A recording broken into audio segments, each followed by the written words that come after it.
지난 주간 제가 깜짝 놀랄 사진을 봤어요. 오스트리아 빈의 월드 어워드 운영위원회가 올해의 그 세계 여성상 성취부문 수상자로 그 영국의 사진작가이자 화가이자 모델인 앨리슨 래퍼를 지목했습니다. 그런데 날 때부터 두 팔이 없는 거예요. 그다음에 다리도 허벅지에서부터 발까지 붙은 선천성 이제 그 단지증 장애인이었습니다. 생후 4개월 때 버려져서 19년을 장애인 보호시설에서 살았어요. 근데 정신까지 불구는 아니어서 브라이튼 대학에서 미술을 전공했는데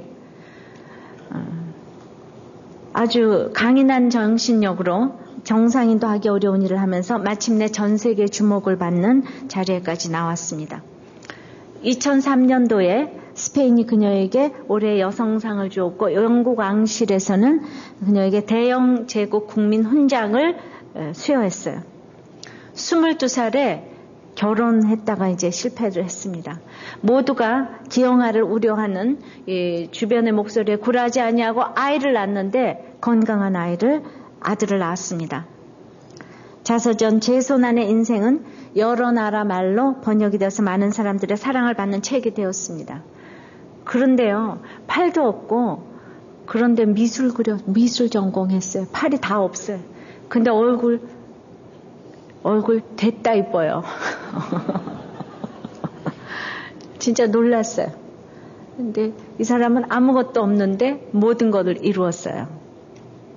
어떻게 그렇게 미술을 할 수가 있겠는가? 남보다 이렇게 어려운 조건을 가진 여성이었지만은 인생의 집을 잘 지은 사람으로 지금 세계인의 시선을 받고 있는 여성입니다. 우리는 주변에서 자주 성공한 사람들의 이야기를 듣고 있어요. 가장 성공을 했다고 하면은 요즘에 황우석 교수를 우리가 떠올릴 수가 있겠는데 이제 누가 지혜로운 건축자인가? 수많은 그 성공한 사람들의 얘기를 보면서 그들의 초인적인 노력과 성공에도 불구하고 성공했다고 말하지 않는 사람들이 참 많이 있습니다. 지혜로운 건축자라고 말하지 않습니다. 오늘 성경이 말하는 지혜로운 건축자는 누구인지 오늘 본문을 통해서 보기를 원합니다. 오늘은 뭐 첫째, 둘째, 셋째 하기도 그냥 뭐 다 똑같은 내용이에요. 그렇지만 저희들은 또 안 하면은 심심하니까 첫째. 반석 위에 집을 지은 자가 지혜로운 건축자라고 합니다. 24절 읽어보겠습니다. 시작. 그러므로 누구든지 나의 이 말을 듣고 행하는 자는 그 집을 반석 위에 지은 지혜로운 사람 같으리니. 지금도 힘들지만 예수님 당시에 건축기술로는 모래 위에 집을 지을 수는 없었어요. 모래 아래에 땅까지 파고 들어갈 수 있는 기술도 없고 장비도 없었어요. 근데 팔레스타인 땅은 이제 안반이 많아가지고 그 집을 지으려면은 그 안반 위에 있는 흙을 파내고 그리고 안반 위에 기초를 놓아야지 되는데 게으른 사람들은 이제 그 지대를 파내기가 귀찮아서 적당히 건조한 모래로 보이는 이 흙 위에다가 집을 지은 거예요. 이렇게 모래가 그래서 누가복음에는 흙집이라고 나오죠. 흙집이라고. 그러니까 이제 조금 딱딱한 땅이죠. 딱딱한 땅. 이런 데다 지었는데 우기가 오면은 이제 한 번에 확 쓸려 내려가게 됩니다. 우리가 집을 지을 때 튼튼한 기초 위에 지어야 되는데 인생의 집도 이렇게 튼튼한 기초 위에 지어져야 되는데 그렇지 않으면 비바람이 불고 이제 홍수가 날 때 하루아침에 무너지고 마는 경우를 우리는 많이 보았어요. 반석처럼 보이는데 속은 모래로 지은 집의 예를 하나 좀 들어보면은 이제 미국에서 최고의 건축물은 위스콘신주에 있는 존슨 앤더슨 빌딩이라고 하는데요. 이 빌딩은 아주 자연 친화적으로 지어져 있어서 사무실마다 자연 채광을 할 수 있는 천장으로 되어 있는데 얼마나 변화무쌍한 명암으로 그 황홀하고 아름다운지 훌륭한 관광 코스로 발걸음이 이제 끊이지를 않는다고 하는데요. 근데 그곳에서 일하고 있는 사람들은 이제 생각보다 그러니까 이제 너무나 그곳에서 일을 하고 싶은 충동이 일어나지만은 막상 그곳에서 일하는 사람들은 이렇게 행복하지가 않다는 거예요. 왜 행복하지가 않은가 하면은요, 그 빛의 효과를 연출하는 천장의 자연 채광창 유리관이 뜻밖에도 쥐를 잡아가두는 역할을 해서 아주 가끔씩 징그러운 쥐들이 그렇게 빠진다는 거예요. 참으로 곤란한 일이 자꾸 생긴답니다. 또한 천장이 높아서 공명이 심해서 여기서 슉샥슉샥 거리면 저쪽 뒤에서도 똑같이 슉샥슉샥 들린다는 거예요. 그래서 개인적인 얘기를 할 수가 없다는 겁니다.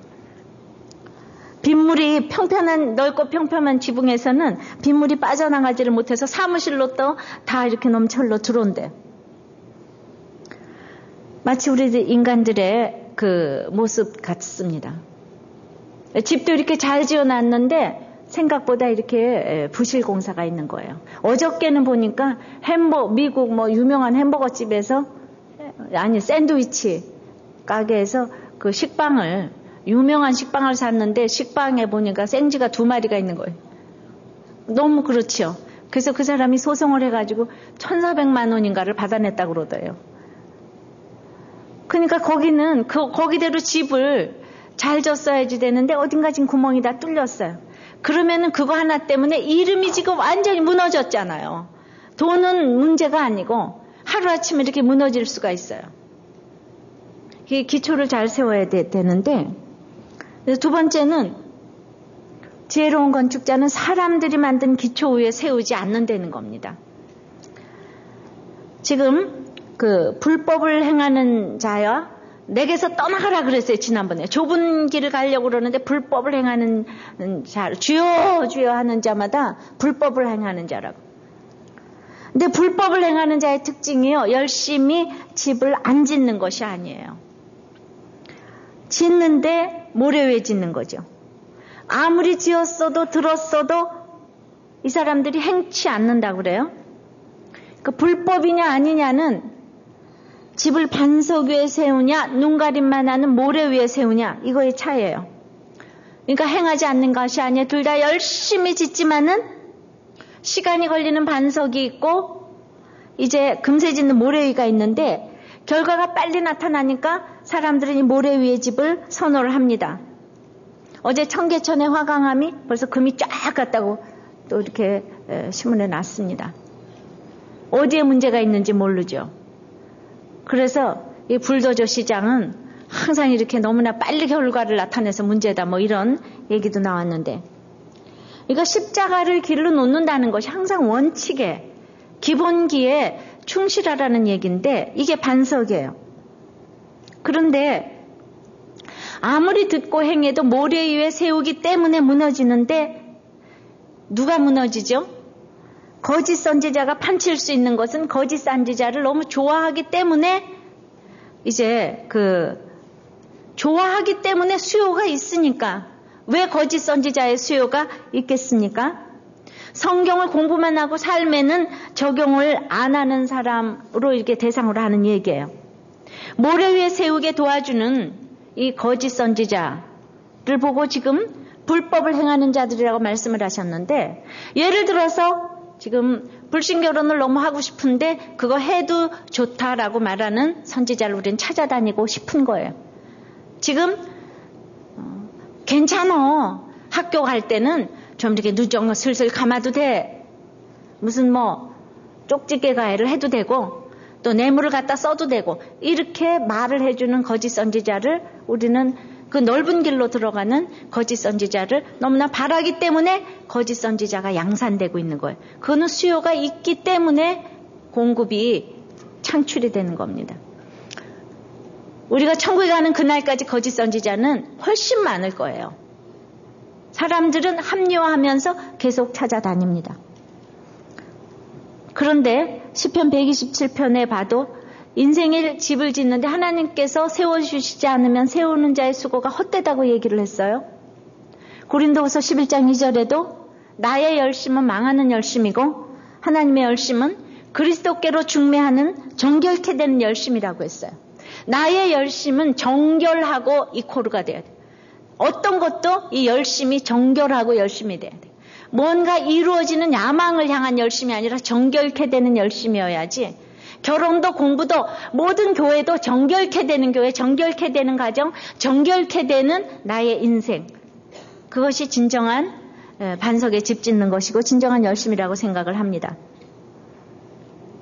어떤 어른 얘기를 들었어요. 아내를 일찍 보내고 혼자가 된 이분이 친구들로부터 유산을 일찍 물려주면 자식들한테 대접을 못 받는다는 얘기를 듣고 병이 나서 이제 누워 지내지만은 유산을 자녀들에게 한 푼도 안 주고 긴 베개에다가 돈을 현찰을 있는 대로 놓고는 이제 딱 부르면 제일 일찍 오는 사람에게 50만 원, 두 번째 온 사람에게 30만 원, 마지막에 온 아이들에게 10만 원. 그래서 시구떼고 없이 이제 손주들이 보고 싶을 때면 호출 명령이 떨어지는데 모든 자녀들이 이제 빠짐없이 달려갑니다. 돈 때문에 달려가죠. 그런데 아파서 빨리 돌아가셨으면은 되겠는데 너무 오랫동안 불러대니까 자녀들이 이제 지치기 시작해서 시간이 지나면서 그리고는 다들 모두들 아버지가 죽기를 바라는 상황이 됐어요. 돈을 기초로 삼은 집안이 어떻게 무너지는가를 보여주는 예입니다. 아마 그들의 그 재력이 50만 원, 30만 원, 10만 원도 이제 별로 큰 돈으로 안 보여지는 그런 집에, 그러니까 막 돌아가셔서 빨리 저 유산이나 타야지 시구떼고 없이 회의하는데 오라 그러니까 다 안 가는 거죠. 이제 50만 원 갖고는 안 가는 거예요. 그러니까 이제 돌아가시는 것만 지금 바라게 생겼습니다. 이제 더욱더 큰 거를 줘야 되는 거예요. 여러분들의 기초를 어디에다 세웠습니까? 돈 위에 세웠습니까? 학벌 위에 세웠어요? 미모 위에 세웠어요? 여러분들의 가치관 위에 세웠습니까? 자식들 위해 세웠습니까? 여러분들의 기초가 무엇입니까? 기초가 무엇인지 알아보려면 가장 시간을 많이 쓰고 애쓰고 있는 일이 무엇인지를 생각해 보시면 그것이 바로 여러분들의 기초일 거예요. 앉으나 서나 생각하는 거. 여러분들은 그럴 거예요. 나는 효도에 세웠다. 나는 부모를 가장 효도하고 있는 자녀다. 여러분들이 반석 위에 집을 짓지 않은 사람, 예수 그리스도 위에 집을 짓지 않은 사람은 어떤 효도도 진짜 효도가 아니라는 거 아셔야 돼. 다 이해타산 때문에 하는 효도라는 걸 아셔야 돼. 여러분들이 진짜 효도를 하려면은 정말 이 반석 위에 집을 져야지 되는데 예수님부터 믿고 예수 사랑하고 정말 예수 안에서 말씀 묵상하고 이웃을 향하여 나가는 이 사랑이야지 진짜 부모 사랑인데 날마다 모여서 오라 그러면 가고 그렇게 해서 모여서 하나도 성경 얘기도 안 하고 기도도 안 하는데 그거를 사랑과 효도라고 착각을 하지 마시라는 겁니다. 시간 낭비. 지금 시간이 얼마 없는 때예요. 우리의 인생이 별로 그렇게 많은 시간이 남아있지 않아요. 그러면 세 번째는 그럼 반석이 진짜 반석이 무엇인가? 반석 위에 지라고 자꾸 얘기를 하는데 반석은 오늘 말씀대로 하나님의 말씀을 듣고 행하는 것이 반석이라고 합니다. 말씀을 기초라고 하지 않았어요. 말씀하지 않았어요. 말씀에 대한 순종이 반석이라고 그랬어요. 말씀이 인생의 반석이 되는 것이 사실이지만은 말씀이 내 곁에 있다고. 여러분들이 아무리 와서 여기 예배를 드리면 뭐합니까? 몇 번씩 와서 드리면 뭐합니까? 말씀이 내 삶의 기초가 되는 건 아니에요. 말씀에 대한 순종이 있어야지 그 말씀이 그의 삶의 초석이 될 것입니다. 고린도전서 10장은 이스라엘 백성이 출애굽해서 200만 명이 홍해바다를 건너왔어도 그래서 신령한 음료와 신령한 음식을 먹고 만나를 먹고 반석에서 물을 마시고 모세라는 엄청난 지도자를 가지고 그러고서는 이제 홍해바다를 건넜지만은 다 같은 신령한 음료를 반석에서 다 같은 신령한 음료를 마셨어도 저희의 다스를 기뻐하지 아니하신 거로 저희가 광야에서 다 멸망을 받았다고 했어요. 갈렙과 여호수아 두 사람만 들어갔어요. 여러분들 착각하지 마시기를 바랍니다. 반석에 집을 져야 돼요. 반석에서 신령한 음료를 마셨는데 그냥 한 번만 마시고 끝났기 때문에 안 되는 거예요. 계속해서 마셔야지 되는데 한 번만 마시고 끝났기 때문에. 그러니까 황우석 교수가 말씀에 대한 순종으로 지금 이 일을 하는 것이 아니기 때문에 반석에 집을 지은 것이 아니란 말입니다. 저는 그래도 황 교수 하나님이 사랑하신다고 생각해요. 이것이 창조적인 파괴가 되기를 진짜 바라요. 하나님 사랑하셔서. 성경에 이게 왜 반석이 아닌가? 성경 말씀에는 생명나무에 도전하는 사람은 화염검을 든 천사들로 지키게 했어요. 거기 들어가는 사람들은 다 하나님이 가만 안 둔다 그랬어요. 생명나무에 도전했어요. 말씀을 듣고 행하는 것이 아니기 때문에 그래도 저는 MBC PD 수첩이 예수 믿는 사람인가 했더니 전혀 안 믿는 사람이래. 악한 일은 악한 날에. 우리가 누구를 비판한다고 해서 그 일을 할 필요는 없어요. 누군가의 힘으로 하게 돼 있기 때문에. 그런데 그래서 봤을 적에 가슴이 아픈 거예요. 말씀을 듣고 행하는 자가 아니기 때문에 저런 일을 주시는 것은 이 황 교수님을 사랑하는 표시라고 생각을 합니다. 그의 열심히 열매를 맺으라고. 그냥 모래처럼 무너지지 말라고. 한번 생각하라고. 한번 뒤에 한 걸음 뒤에 돌아서서 생각을 해보라고. 그래서 지금 속이 상해서 절에 들어가서 집거한다는 얘기를 했는데 우리는 생명이 뭔지를 개념이 안 잡혀서 하나님 임하지 않으면 생명이 뭔지를 우리가 모르기 때문에 그래요. 네, 모든 백성은 열광을 합니다. 우리의 난치병에 그분이 지금 메시아 같아서 다들 열광을 합니다. 우리는 이 듣고 행하는 이 동작은 현재 분사로 계속적인 동작을 의미해요. 반석에서 계속 마셔야지 살아 움직이는 믿음이 되는 거예요. 계속 듣고 행하는 자는 하나님의 말씀을 깊이 파고 반석이신 예수님 위에 집을 짓고 기초를 쌓기 때문에 날마다 같은 말씀에서 말씀을 또 깊이 파고 힘들지만은 반석 파는 거 얼마나 힘듭니까? 모래 파는 거 너무 쉽지 않아요? 그러니까 큐티 적용이 이렇게 쉬운 게 아니에요. 적용하는 게 이렇게 쉬운 게 아니에요. 십자가를 길로 놓는다는 게 이렇게 쉬운 것이 아니에요. 그러나 그렇게 날마다 팠을 때 저절로 하나님이 지어주시는 것을 우리는 느낄 수가 있어요. 그래서 내가 짓는 것이 아니에요. 하나님이 이제 지어주시는 것이에요. 아까도 얘기했습니다. 행함이 없는 자는 없다고 그랬어요. 반석이든지 모래이든지 흙이든지 모두 열심히 짓고 행합니다. 그런데 말씀에 짓든지 아니면 세상 가치관에 의해 무너질 집을 열심히 짓는데 하나님 없이 자기 힘으로 열심히 짓는 사람은 정말 죽을 힘을 다해서 져요. 인간 승리를 외치면서 지어요. 그러면서 무너질 집을 그렇게 열심히 짓습니다. 자기 야망 때문에 하나님 없이 정말 죽을 힘을 다해서 져요. 여러분들 내가 죽을 힘을 다해서 다 살았다고 이 얘기를 많이 합니다. 아무리 남편이 장로 아들이었어도 생명을 다루는데 기도를 하지 아니하고 날마다 수술을 하니까 그 스트레스가 하늘을 찌릅니다. 그냥 기도하면 될 텐데 하나님이 환자를 물론 속으로 기도했겠죠. 그러나 이렇게 계시의 정신이 임하지 않아서 이렇게 성령님께 기도하진 않았어요. 자기는 그냥 믿는 집 자녀였지만은 주님을 인격적으로 만나지 않았기 때문에. 그러니까 이 완전주의 우리 남편은 정말 밤잠을 못 자고 고민을 하는 거예요. 환자가 들어오면은 저 사람이 혹시 하혈이 되면 어떡하나, 피는 또 떨어지면 어떡하나, 늘 스트레스를 받습니다.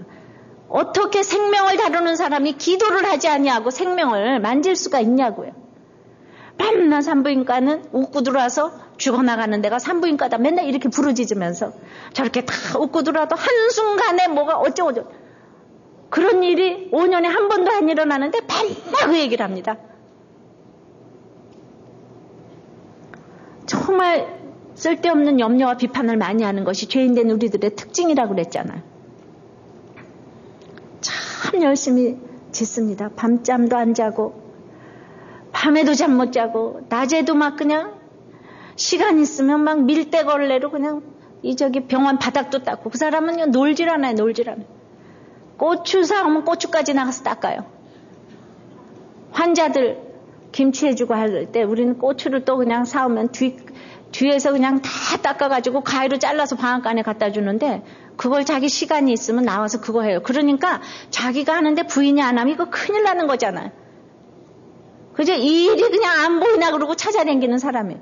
그러니까 모든 식구가 다 긴장하고 있어요.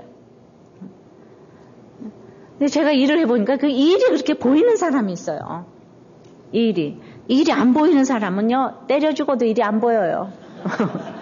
그래가지고 그냥 정리하라 그러면 여기 거 여기다 놓고 여기 거 여기다 놓고 이러는 사람들이 많이 있더라고요. 그러니까 일이 보이는 사람, 안 보이는 사람 보면 답답해서 다 죽습니다. 내가 13년을 그렇게 열심히 훈련을 받았는데도 제가 일이 안 보여요. 별로 가치가 없다고 생각하니까 나는 나대로 너무너무 큐티하고 열심히 하고 이러는데 우리 둘이는 서로 그러니까 그 사람은 날 보면 한심하고 나는 그 사람 보면 한심하고 좀 그래요. 그렇게 우리 식구, 그 몇 식구 먹을 거를 그렇게 열심히 해야지 되겠는가? 이게 기본적으로. 참 열심히 집을 졌어요. 정말 죽을 힘을 다해서. 얼마나 죽을 힘을 다해서 환자를 보고 그랬으면 그렇게 스트레스를 받아서 간암이 걸렸겠습니까? 정말 그건 스트레스예요. 자기 힘으로 됐기 때문이에요. 맨날 자랑이 나는 수술에 한 번도 실수 안 했다 뭐 이런 게 자랑이에요. 다들 껐떡하면 이러는데 내가 이렇게 했으니까 한 번도 실수 안 했다. 그 실수 좀 한 번 했으면 좋겠는데 근데 이제 산부인과에서 한 번 실수는 이게 사람의 생명과 연관되니까 잠깐 기도할 수도 없고요. 그러니까 점점 자기 의가 높아지잖아요.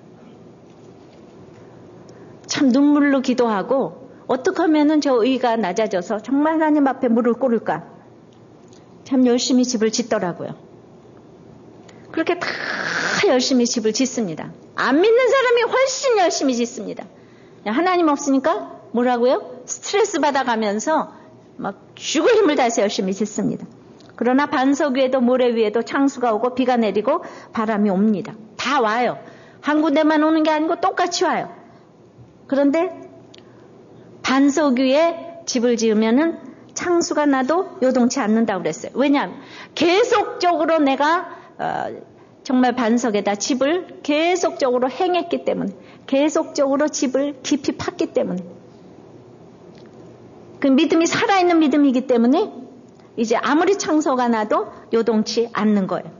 예를 들어서 내가 말씀에 기초해서 날마다 내 집을 지을 때는 오늘은 최집사 만나서 요동할 일이 있지만 또 오늘 말씀을 요동하지 않냐고. 내일은 아이가 대학교 떨어졌어도 또 창수가 나도 요동하지 않냐고. 이런 계속적으로 요동하지 않냐고 말씀에 집을 지은 사람들은 이렇게 무너지지 않는데 아무리 바람이 내려도 요동하지 않는데 모래 지은 사람은 한 번에 무너진다고 그랬어요.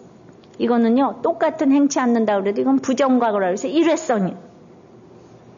그렇게 열심히 지었는데 한 번에 원망과 혈기와 낙심이 딱 되는 거예요. 보세요. 지난번에도 제가 얘기했어요. 그 모든 것을 가지고 모든 부러운 것 미모도 갖췄고 또 무슨 재력도 갖췄고 성격도 활달하고 공부도 잘하고 모든 사람들의 인기를 한 몸에 받고 있고 애인도 있는데 그냥 한 번에 목을 맸어요. 그렇게 싸운 게 어딘데? 작년만 해도 옛날에 무슨 대법관 지낸 누가? 그런 유명한 대단한 사람. 이번에 국정원 그분 진짜 그거는 최고 통수권자가 지시한 것이지 그분이 자살할 이유는 하나도 없지 않습니까? 도청했다고. 왜 자살을 합니까? 그러니까 그렇게 열심히 싸웠는데 그렇게 인생을 60, 70대도록 싸웠어도 그냥 한 번 남한테 자존심 상하는 일을 한 번 당하면 이렇게 목을 딱 내는 거예요. 그 아이도 요새 집안에 어려운 일이 있으니까 아버지 힘들고 외삼촌 힘들고 외삼촌이 아시잖아요. 유명한 사람들. 주미대사로 있고. 그러니까 그냥 감당이 안 되는 거예요. 한 번에 그냥 원망과 혈기의 낙심에 목을 메고 한강에 빠지고. 작년 재작년만 해도 얼마나 재벌 총수부터 이런 일이 많았습니까? 여러분들이 지금 어렸을 때부터 아이들을 이렇게 말씀으로 키우고 이걸 허투루 보시면 안 되는 거예요. 그렇게 인류로 다 키웠어도 이러는 거예요. 그냥 창수가 그냥 내리면은, 바람이 한번 불면은 그냥 무너짐이 심한 거예요. 점점 우리가 옛날보다 배고플 때는 그렇게 죽지 않아요. 근데 이렇게 배부를 때 이런 일들이 일어납니다. 진짜 여러분들이 자녀를 믿음의 가치관에 반석 위에 세워놓지 않는 것이 얼마나 이 아이한테 다 독을 주는 건지 몰라요. 어떻게든지 학교만 가라, 인류만 가라, 그런 다음에 뭐 교회를 다니든지 말든지, 이게 독을 주는 건지 아셔야 돼요. 한 번에 되는 나와 우리의 자녀, 어쩌면 그렇게 지었는데 한 번에 원망과 혈기와 낙심으로 인생을 마감할 수가 있는가? 그렇게 이쁜 미모로 인생을 마감할 수가 있는가? 여러분들은 남의 얘기로 들으시면 안 돼요. 우리의 자녀들이 앞으로 무슨 일, 여러분들은 여러분들만 여기 교회에 딱 와서 앉아 계시고, 애들은 지금 말씀도 안 보고, 근데 될 때 되겠지 뭐. 걔네들이 무슨 사건을 당하면은요, 해결을 할 수가 없어요.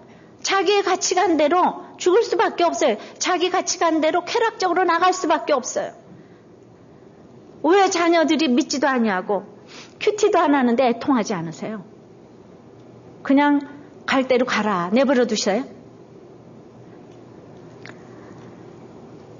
또 중요한 것은 지식도 있어야 돼요. 찬송도 있어야 돼요. 감사도 있어야 돼요. 가장 중요한 것이 말씀의 순종이에요. 말씀에 대한 순종은 이 말씀하시는 분에 대한 순종이에요. 우리가 약속을 하면은요, 그 시간에 약속 장소에 나갑니다. 틀림없이 온다고 공증을 하지 않아도 나가요. 그 사람을 믿기 때문이에요. 그의 말을 믿고 그 시간에 그 자리에 가는 것이에요. 하나님을 신뢰하는 것이 가장 우리 삶의 좋은 주초란 말입니다. 기초라는 것. 누군가를 신뢰한다는 것. 그랬더니 이런 가르침을 했더니 예수님께서 말씀하실 때 28절에 보면은 다 같이 읽습니다. 예수께서 이 말씀을 마치심에 무리들이 그 가르치심에 놀래니 이는 그 가르치시는 것이 권세 있는 자와 같고 저희 서기관들과 같지 아니함일러라. 서기관들과 달랐대요. 왜죠? 그분 자신이 말씀이시고 하나님이시기 때문이에요. 그런 하나님이시고 하나님 자체이고 주님이신 우리 예수님이 아들이시라도 고난을 받아서 순종을 배웠다고 그랬어요. 왜 나보고 자꾸 고난이 축복이냐고 얘기하는데 히브리서에 5장에 나온 얘기가 아들이시라도 고난을 받아서 순종을 배웠다고 그랬어요. 저만 뭐 고난이 축복이다 이런 얘기를 하는 게 아니라니까요. 우리가 받은 말씀이 분명히 하나님의 말씀인데 우리는 왜 권세가 없을까? 똑같이 성경 공부를 했는데 나는 왜 권세가 없을까? 예수님도 순종하신 순종을 우리가 순종하지 않기 때문이에요. 말씀이 반석이 아니라고 그랬어요. 말씀에 대한 순종이 반석이라고 그랬어요. 공부를 아무리 많이 하면 뭐 하겠습니까? 여기가 오락실입니까? 그냥 귀만 즐겁게 해주는 곳입니까? 말씀을 듣고 전혀 심각하지가 않은데. 아무리 들어도 그냥 나는 이제 들으면 그냥 복은 받나 보다. 십자가 가르침을 전했기 때문에 놀라는 겁니다. 이게 놀랐다는 게 어떤 뜻인가 하면요. 권투 선수에게 그냥 딱 맞고 그렇게 상태에 빠지는 그러한 그냥 그 정신을 딱 잃는 것 같은 그런 놀라움을 상대방에 주는 거예요. 그냥 내가 이런 십자가 가르침을 딱 전하면은 상대방이 그냥 정신을 다 잃어버리는 거예요. 그렇게 우리는 상대방을 놀라게 해야 돼. 내가 성경을 읽어주는 것이 상대방이 다 정신을 잃을 정도로 놀라야지 되는 거예요. 서기관의 가르침은 밤나 뭐 하지 말라 이거밖에 없어요. 응? 얘는 옷은 왜 그렇게 입니? 뭐는 하지 말라. 야 어쩌고 저쩌고. 그러니까 그렇게 잔소리라 그러죠. 100% 죄인인 우리의 영혼과 인생을 이 바꾸어 놓는, 전율하도록 바꾸어 놓는 가르침은 이 말씀에 대한 순종을 보여주는 가르침밖에 없어요. 어떤 권세자나 철학자나 성현이라고 해도 우리 죄인의 영혼을 바꾸어 놓을 사람은 없어요. 대통령이 바꾸어 놓지 못합니다.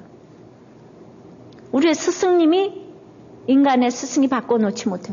오직 말씀만이 우리를 바꿀 수가 있어요. 말씀만이 바꿀 수가 있어요.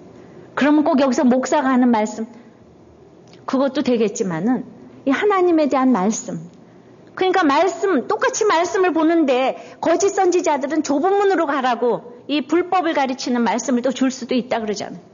근데 여러분들이 욕심이 많을 때는 그런 넓은 길로 가는 그런 가르침을 좋아하게 돼 있어요. 그런데 그렇게 권투 선수가 정말 정신을 때려서 정신을 잃는 것 같은 이러한 권세가 없이 내가 어떻게 십자가를 지겠어요? 그 권세를 내가 누리지 못하면서 어떻게 십자가를 지겠습니까? 내가 고생할 일 있습니까? 이 땅에서 지질이 고생하다 죽을 일 있어요?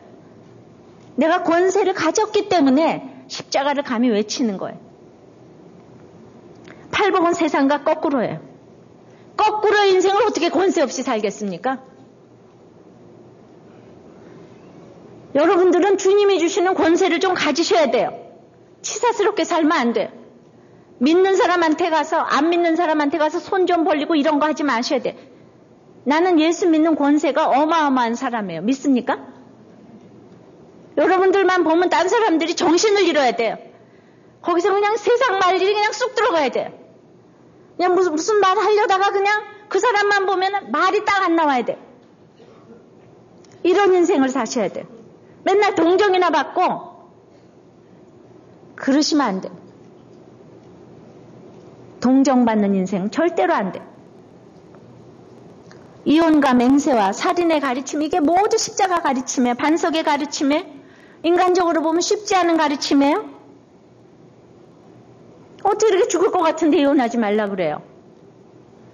우리에게는 끊임없이 비가 내리고 창수가 나고 바람이 붑니다. 이걸 막을 자가 누가 있겠습니까? 그런데 비가 오고 창수가 오고 바람이 불어도 그 집에 부딪혀도 무너지지 않는 이런 가르침을 우리는 자녀들에게 가르쳐야 되고 공동체 지체에게 가르쳐야 되는 거예요. 말로 가르칠 수 있습니까? 못 가르칩니다. 말로 가르치면은 성경 공부해서 완전히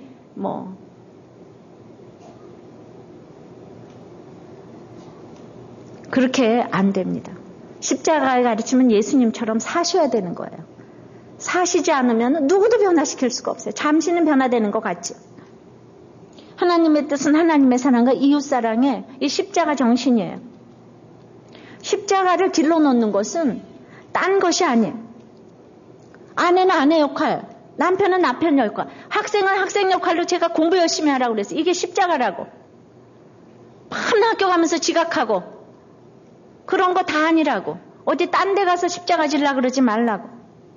십자가 위에 기초를 놓으면 결코 이제 차마 무너지지 않을 예수님의 능력으로 내가 병이 났는데 병이 딱 난 것을 자기 야망으로 정말 이익의 재료로 쓰고 다니면 이건 행치 않는 믿음이 되는 거예요. 그래서 병 나가지고 3000% 빠지는 사람도 많더라고요. 말씀을 행하는 일은요, 헛수고가 절대로 없어요. 말씀을 행하는 일은 여러분들이 아무런 보이는 것 없고 잡히는 것이 없다고 할지라도 절대로 헛수고가 없어요. 반석에 파는 거는 절대로 헛수고가 없어요. 기본기가 가장 중요해요. 기본기가 안 돼서 국가 경쟁력에서 이렇게 밀려요. 그러니까 우리나라도 지금 그 윤리 문제가 아무것도 아니라고 생각하기 때문에 지금 우리나라가 아직 멀었단 말이죠. 건축물 하나도 지진을 대비해서 지어야 되는데 이란 밤시에 지진이 하나 오면 4만 명이 하루 아침에 죽고 그게 뭐든지 공무원사에서부터 모두 기본기가 하나도 안 돼 있기 때문에 예수 믿는 사람의 기본기 말씀에 충실해야 돼. 제가 엊그저께 칼럼을 봤더니 저도 그 얘기를 늘 하는데 전배웅 목사님도 그 얘기를 했더라고요.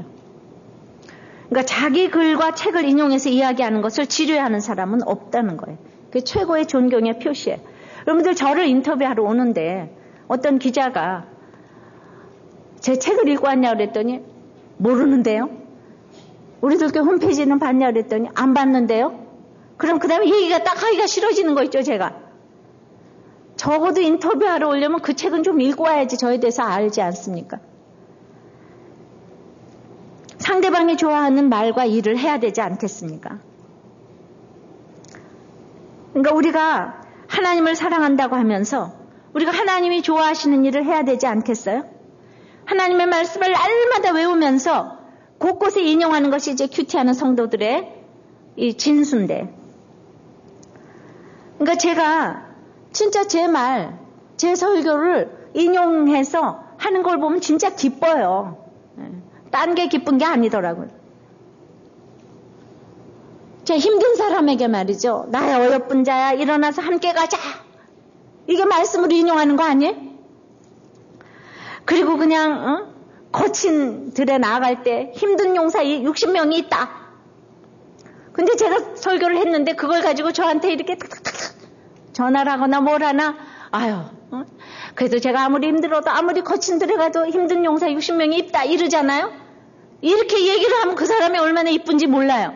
근데 아무리 들었어도 여러분들 내가 그거 언제 들었나 하는 사람 중에 꼭 남자들 중에 그런 사람들이 있더라고요. 내가 그런 설교를 들어본 일이 없는 것처럼. 그러니까 진짜 하나님의 말씀을 그렇게 인용해서 이렇게 말씀을 하시면은 내가 내 얘기를 듣고 여러분들이 인용을 해줘도 너무 기쁜데 하나님이 얼마나 기쁘시겠어요. 입만 열면 그 말씀으로 이렇게 탁탁탁탁 하나님의 말씀을 인용하시는데, 그래서 바버라 밀터스라는 이 인터뷰의 귀재는 그 사람을 인터뷰하려면 그렇게 그 사람 책을 읽고 그 사람이 얘기하지 않으려는 것까지도 다 읽어서 내가 한 얘기를 저 사람이 책을 읽고 물어보니까 대답을 하지 않을 수 없게, 그러니까 우리는 하나님이 대답하지 않을 수 없게 그렇게 말씀을 읽고, 하나님 이러고 저러고 하셨잖아요. 용사 60명을 주신다 그랬잖아요. 이렇게 말씀에 근거해서 좀 따져보시라고. 이게 반석에 집 짓는 거예요.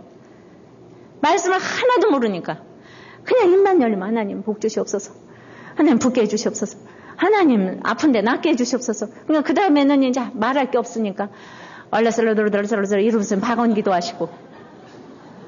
그러니까 방언기도는요, 성경을 하나도 모르니까 방언기도 하는 거예요. 옛날에 초창기에. 이제 교회를 몇십 년 댕겼으면 성경으로 기도를 해도 할 말이 산더미처럼 쌓여 있는데. 그래서 저는 아주 우리는 이렇게 제가 보면 이 주일 말씀, 수요일 말씀으로 목장 예배 드려서 목장 보고가 탁 올라오는데 제가 진짜 너무 기뻐요. 기쁜데 그렇게 툭 하면 쏟아져 나오는 말씀에 항연이 있는 우리들 교회를 하나님이 얼마나 기뻐하실까 이 생각을 합니다. 저는 이 교회의 저력이라고 생각을 합니다. 이미 우리들 교회가 반석 위에 집을 짓고 있는 거는 사실이에요. 우리는 그냥 말씀으로 9주간 한 번 안 나오면 간첩에 우리가 서로 통하질 않아요. 나의 어여쁜 자야는 어디서 들었지?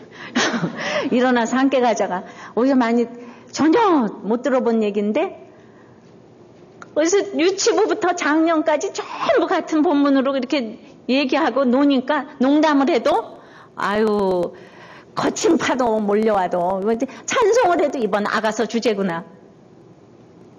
또 처음 듣는 얘기 같은 사람들이 여기 완전 방언 같다 지금. 예, 처음 오시는 분은 하도 말씀으로 얘기해서 뭔 얘기인지 모르시는 분들이 계신데 조금 지나면 익숙해집니다. 그래서 저는 그렇게 잘 지었어도 산풍이랑 무슨 성수대교가 하루아침에 무너졌듯이 진짜 하루아침에 무너져. 여러분들이 아무리 내 자녀를 좋은 학벌과 미모와 이걸로 다 했어도 하루아침에 무너지는 우리 자녀들이, 하루아침에 무너지는 우리의 남편들, 하루아침에 무너지는. 그런데 이 말씀이 있으니까 날마다 어려운 일이 와도 뭐 자녀가 뭐해 요동치 아니하고 바람이 와도 꼿꼿하게 있으니까 증인이 되지 않습니까? 전 설교가 늘 공동체의 고백이라고 생각을 해요. 이번 주일에도 정말 또 희한한 나눔을 올려주신, 참으로 창수가 나고 바람이 불어서 그냥 막 부딪힐 수밖에 없는 이 자매가 반석 위에 집을 지었기 때문에 정말 무너지지 않는 이 나눔을 또 읽었어요. 제가 뭐 걱정할 필요가 없이 주일마다 이렇게 기가 막힌 나눔을 올려주시는 우리들 교회 집사님들 너무너무 감사하고, 이분이 남편이 사업을 하다가 부도를 내면서 이번에 이제 감옥에 구속이 됐어요. 그러니까 우리는 다 죽을 것 같잖아요. 죽을 것 같은데 그냥 날마다 글을 올려주었어요. 자매가. 남편이 얼마나 강한 성격인지, 그리고 부도도 크게 났는지, 거기다 또 여자 문제까지 있었어요. 그런데 그동안에 우리들 교회 나왔는데 구속이 됐다 그러니까 오늘 마음껏 이제 제가 적용을 좀 해보려고요. 구속이 된 다음에 아주 그냥 성령 충만해서 오실 거니까 이렇게 하시는 거를 다 받아들이시라고 가셨다고 생각합니다. 그런데 너무 힘들지만 모든 것들이 나와 사랑을 나누고 싶어 하신 하나님의 열망이었고, 죽을 것 같았지만 후에 보니 내가 다 감당할 만한 시험들이었고, 그 과정 중에서 나를 어루만지고 위로해 주셨다고 글을 썼어요. 너무 많지만은 제가 이제 요약을 좀 하면은, 근데 이 남편은 너무나 세고 여자도 있었고 이제 부도도 났는데, 그 무서운 남편이 여기 교회에 9개월이나 나왔다는 것은 기적 중의 기적입니다. 기적 중의 기적. 그러면서 이제 같이 나와서 말씀을 들으면서 양육되는 상황에서 부도 뒤의 일 처리 문제나 새로 일을 시작하는 문제에 대해서는 그냥 이 자매가 보기에도 과감하게 하나님 뜻을 구하며 적용을 했는데, 그냥 여자 문제에 대해서는 끝까지 하나님께 굴복하려고 하지 않았대요. 왜냐하면 가볍게 만난 여자들이라면 쉽게 헤어질 수 있지만 10년 넘게 자기만을 보며 살아온 여자에 대해서는 애정을 떠나서 인간적으로도 그렇게는 할 수 없다 이랬다는 거예요. 그랬던 남편이 정말 말씀과 공동체의 능력으로 자기의 모든 생각과 의지를 꺾고 그 관계를 끊고 오픈을 하게 됐다는 거죠. 어떤 것인지 확실히 알 수는 없지만은 자기의 삶과 우리 가정이 증인되어야 한다는 것을 받아들이게 된 것입니다. 오픈이 된 이후 더 많은 자유함과 평강을 누리고 있지만은 아직도 아가서에서 표현하는 사랑을 느끼지는 못하고 있다고요. 왜냐하면 이제 구속이 될까 말까 하면서 검찰에 가는 날 남편이 막 바위 틈에 정말 낭떠러지 바위 틈에 있는 비둘기처럼 구구구구 하면서 너무 사실 두려워하는, 그냥 대단한 남편이 이렇게 두려워하는 모습을 본 일도 처음이라면서 기도 제목을 올렸어요. 구속되지 않게 해달라고. 근데 검찰 앞에서 차에서 내릴 때 이렇게 손을 잡아주니까 뿌리쳤다는데, 그런 남편의 모습에 저는 그렇게 할 수밖에 없는 남편이 안타까워서 차를 세워놓고 펑펑 울었다고 그랬어요. 감옥에 들어가든 안 들어가든 오늘은 주님께서 이런 남편의 마음을 만져, 나는 나의 사랑하는 자에게 속하였구나, 그가 나를 사모하는구나 라는 고백을 남편의 입으로 할 수 있게 주님이 치유해 주시기를 울며 기도했다고 그랬어요. 그랬더니 집으로 돌아오는 길에 남편이 전화를 해가지고, 내가 싫어서가 아닌 거 알지 않아? 내가 그런 거 도저히 못하는 거 알지? 손 잡는 거. 나는 안다고. 그것이 마음이 아파서 또 울었다고. 그렇게 얘기를 했대요. 남편의 뒷모습을 보면서, 아니 이 사람이 그렇게 오랫동안 나를 힘으로, 언어로, 돈으로 그렇게 핍박을 했던 사람인가 생각하니 기가 막혔다고 그랬어요. 그렇게 내게는 두렵고 무서운 존재여서 숨을 쉴 수가 없었는데, 그 겉모습에서 남편 속의 연약함을 보지 못했던 나의 죄가 더 애통해집니다. 하나님께서는 반드시 오르시기 때문에 어떤 결과가 오더라도 우리 가정에 딱 맞는 것임을 알지만, 하나님을 사랑으로 느끼지 못하는 남편과 10년을 남편이 없이 하나님만 바라며 살아온 저와 아이들을 불쌍히 여겨주셔서 남편이 구속되지 않는 기적을 베풀어 주시기를 간구합니다. 기도 응답으로 남편과 같이 수요예배, 목장예배, 주일예배에 다 참석할 수 있어서 감사합니다. 그런데 이제 그 다음날 보니까 남편이 구속되었습니다. 이러고 완전히 그냥 중계방송으로 올려주시더라고요. 실황방송을. 애타는 기도를 하고 많은 분들이 기도해 주셨지만은 감옥에 가는 것이 하나님의 최선이었습니다. 제가 그렇게 얘기를 했었죠. 9개월이나 말씀 들었으니까 감당할 만하면은 하나님 수준을 조금 높게 보시면은 구속이 될 것이고, 아직도 전혀 감당 못할 만하면 구속이 안 될 거예요. 제가 이렇게 딱 얘기를 했는데 구속이 돼서 감당할 만한가 봐요. 하나님 수준을 높게 보셨나 봐요. 예. 제가 아직 이해를 못하고 있지만 하나님께서 분명 오르시고 지금도 나와 내 남편과 우리 가정을 지체들을 위해 가장 좋은 것으로 주시려고 쉬지 않고 일하고 계심을 알고 있습니다. 벌써부터 조금씩 하나님께서 보여주시는 것도 있습니다. 남편으로부터 남녀간의 사랑을 얻지 못해 그렇게 애타했었지만 이제는 참 사랑이 주님의 계명을 쫓아 행하는 것임을 알게 되었습니다. 늘 목사님께서 말씀해 주시지만 천국 가서 남편과 아내로 만나지 않는다는 것이 받아들여집니다. 남편의 영혼에 대한 열망만큼이나 이 중요한 얘기를 썼어요. 다른 지체들의 영혼에 대해 열망하고 계시는 하나님의 마음이 느껴집니다. 말씀을 묵상하면서 주님의 계명을 지킬수록 주님은 내 안에 더 거하시고 주님을 내 마음에 모실수록 그렇게 사랑을 갈구했지만은 오히려 허망의 쓴과는 다르게 남편에 대한 사랑도 나 자신도 가늠할 수 없을 정도로 커져감을 느낍니다. 이게 주 안에서 사랑이 진짜 사랑이라는 겁니다. 주 안에서 효도가 진짜 효도라는 겁니다. 주님을 만나지 못하는 사람은 효도도 사랑도 할 수 없어요. 그랬더니 지금 들어간 지 얼마 안 됐는데 그곳에서 남편이 내게 보여지는 것과는 달리 이미 만나는 사람들에게 자기가 하나님께로 돌이키게 된 이야기를 하면서 이미 증인된 모습이 되어 있었음을 알았대잖아요. 그래서 재판을 준비하고 있는 과정에서 남편과 저의 행함을 많은 이들이 지켜보게 되는 상황이 되어버렸대요. 우리 가정의 기도 제목대로 이미 증인된 삶이 되어버렸습니다. 하나님이 어떻게 이 사건을 끌고 가시는가 많은 이들이 두려움 아니면 기대감으로 바라보고 있습니다. 저는 여전한 방식으로 말씀 가지고 내게 주어진 지경의 지체들이 우미 돋았는지 꽃이 피었는지 살피려고 합니다. 그리고 남편이 주님과의 관계가 회복되고 우리 가정이 회복되면 둘이 손잡고 함께 더 많은 지체들의 꽃들을 같이 살필 수 있기를 고대합니다. 저는 이 집사님이야말로 가장 지혜로운 건축자라고 생각을 합니다. 무너질 수밖에 없는 집을 가정을 끼고 10년을 반석에다가 집을 지어가면서 말씀 보고 기도하면서 이제는 의젓하게 이 집을 건축했어요. 가정을 건축했어요. 이렇게 자기가 당하면서 그날도 남편이 구속되면서 오면서 정말 눈물을 삼키고 집에 들어와서 9개월 동안 성경 공부 이게 온 게 너무 감사해서 펑펑 울었어요. 이 9개월간 진짜 사랑을 해본 거예요. 그냥 오는 게 감사해서. 그러면서 울 여가도 없이 당장 더 힘든 게 아니죠. 이거보다 더 힘든 일이 어디 있겠어요.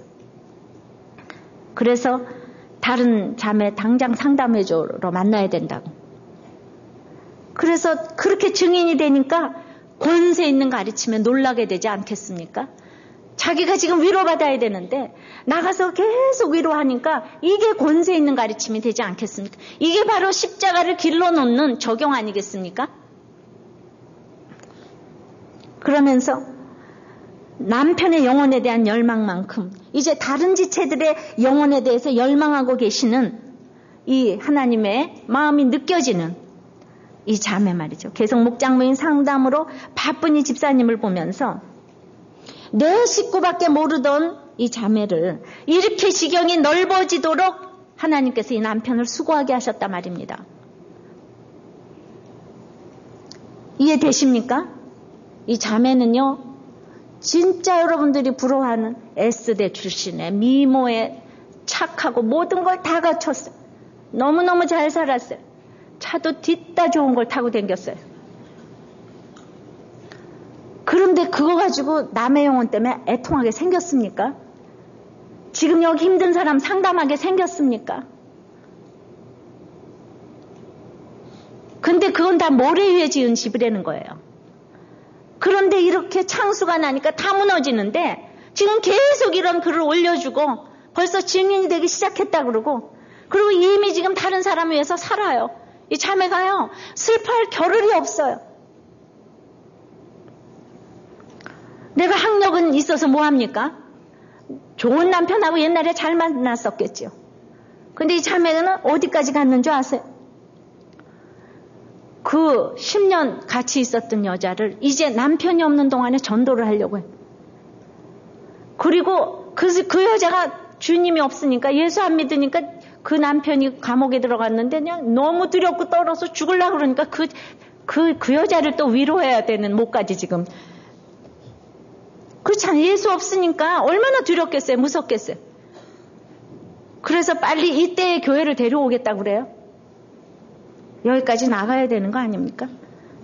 이런 사람 앞에 누가 세상에 감당을 하겠습니까? 누가 와서 흔든다고 무너지겠습니까? 진짜 나의 어여쁜 자라고 하나님께서 그래 주시지 않겠습니까? 일어나서 함께 가자 그러지 않겠어요? 정말 저는 여기까지 되기를 바라는 거예요.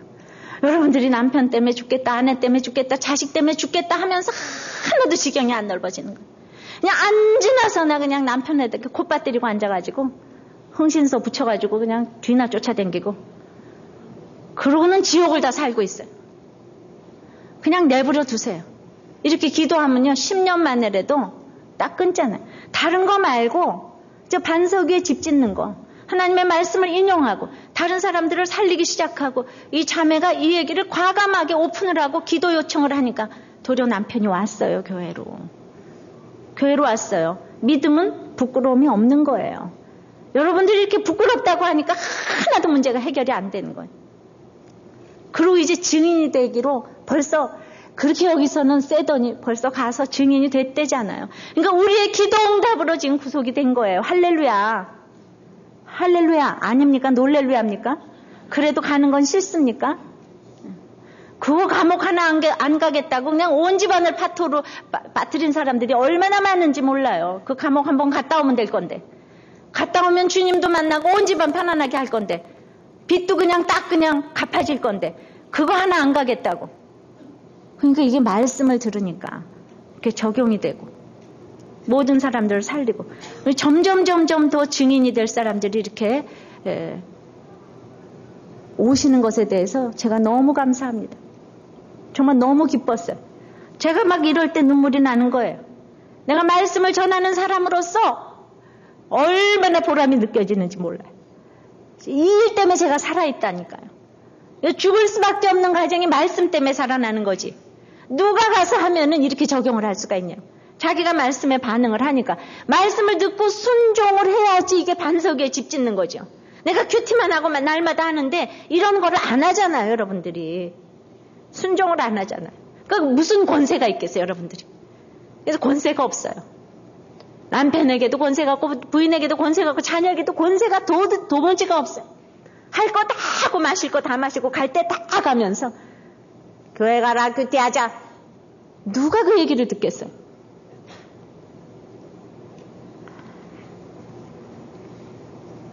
여러분들이 마태복음을 들으면서 놀랐습니까?